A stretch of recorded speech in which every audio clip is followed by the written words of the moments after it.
At a time where we're talking about so-called billionaire space races and people like Bezos and Branson getting ready to make their space flights over the coming weeks, you are really the latest in a wave of what is now big-name, deep-pocketed investors in the sector. Why are you making investments in space, and why now?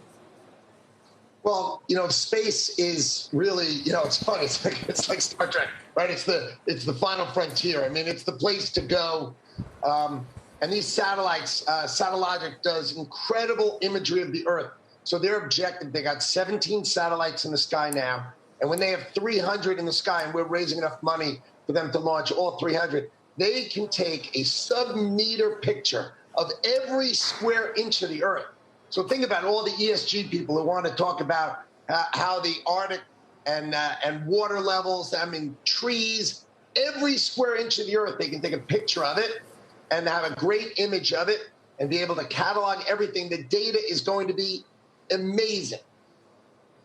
Yeah, I mean, you bring up a good point. We talk about things like space tourism because it's really flashy, but Earth imaging and analytics and what can be done from space on that front is really where so much of the big money is being made right now. That being said, this goal of reaching 300-plus satellites in orbit by 2025, I mean, that's still a ways away. We've already got competition. You've got Planet, Maxar, Black Sky, to name a few. So what makes this company different? What compelled you to buy this company, or sponsor, I should say, this company specifically? So this goes into Cantor Fitzgerald Acquisition Corp 5. These guys develop their own satellites. So what the others like Planet and Black Sky have done is they buy components from other people, put them together, and then launch them in the sky. It costs them about $10 million to get them in the sky. And they take about 30,000 kilometers a day of images. This company makes each and every piece itself. It's got its own factory, puts it all together, and gets them in the sky for under $1 million and makes 300,000 kilometers per day in images. 10 times the images, 1/10 the price. So for $300 million, instead of launching 30 satellites, these guys can launch 300 satellites and take 10 times the picture. In fact, with their 17 satellites, they can take more images than all 4 of the other biggest satellite companies combined. So lower cost. They can sell farmers, great images of their farms. They can do container ships coming in every port in the world. I mean, this is going to change the way people view data and people view analytics. I love the way satellite-driven imagery is going to matter and the data that comes from it.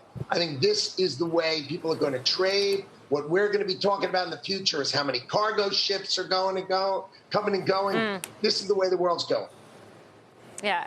Let's broaden this out a little bit, because as you mentioned, this is not your first SPAC.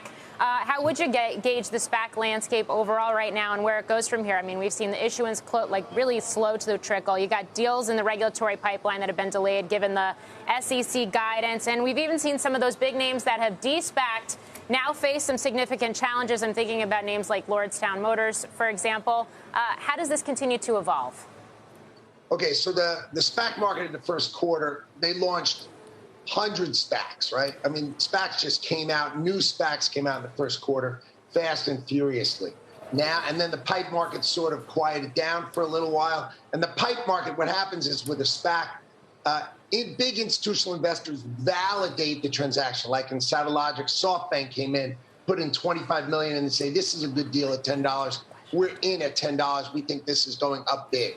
So the pipe market is opening. It's getting better. It's getting stronger every day. So I agree with you. 2 months ago, it was really quiet.